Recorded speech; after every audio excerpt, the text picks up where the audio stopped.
ইসরায়েলের ইহুদি আর ভারতের ব্রাহ্মণ্যবাদীদের মধ্যে কোনো পার্থক্য নাই। আদর্শগত এবং চিন্তাগতভাবে তারা এক। আর আল্লাহ কোরআনে বলেছে মুসলমানদের সবচেয়ে বেশি শত্রু হিন্দুরা হবে, মুসলমানদের সবচেয়ে বেশি শত্রু ব্রাহ্মণ্যবাদীরা হবে, আর জায়নিস্টরা হবে। এটা আল্লাহ কোরআনে বলেছে যে মুসলমানদের উপর সবচেয়ে জুলম অত্যাচার তারা করবে। বাংলাদেশ থেকে আমরা স্পষ্ট ভাষায় বলতে চাই, বাংলাদেশে কোনো সংখ্যালঘু নির্যাতন হয় না। সংখ্যালঘু নির্যাতন হলে ভারতেই হয়। অতএব ভারতের মুসলমানদের নিরাপত্তা নিশ্চিত করা হোক। যে ভারতের মুসলমানদের উপর যে জুলম এবং অত্যাচার হচ্ছে সেই বিষয়ে বিশ্ববাসী আওয়াজ উঠাক।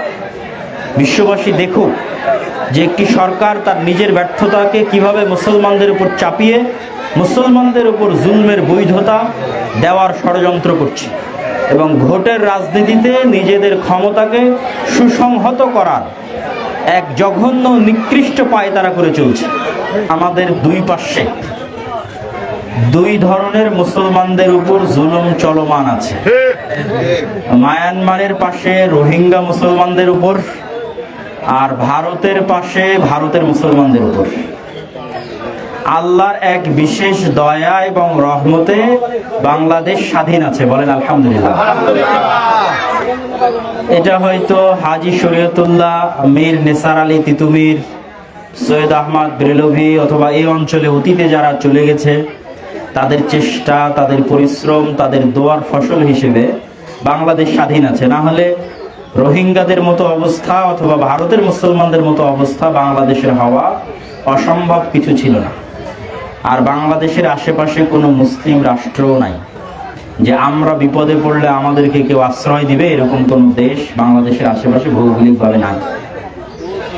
তো আমাদের পার্শ্ববর্তী দেশে মুসলমানদের উপর জুলমের স্টিম রোলার চালানো এবং দ্বিতীয় গাজা বানানোর সকল প্ল্যান সম্পূর্ণ।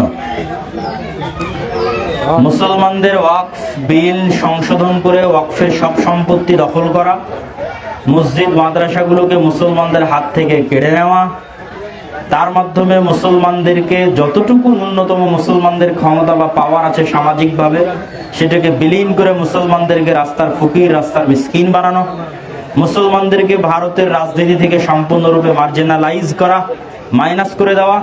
অথচ বাংলাদেশ এবং পাকিস্তানে যা মুসলমান আছে তার চেয়ে বেশি মুসলমান ভারতে আছে, কিন্তু এত অধিক সংখ্যক মুসলমান থাকার পরেও তাদেরকে সেখানে মার্জিনালাইজ করা হচ্ছে।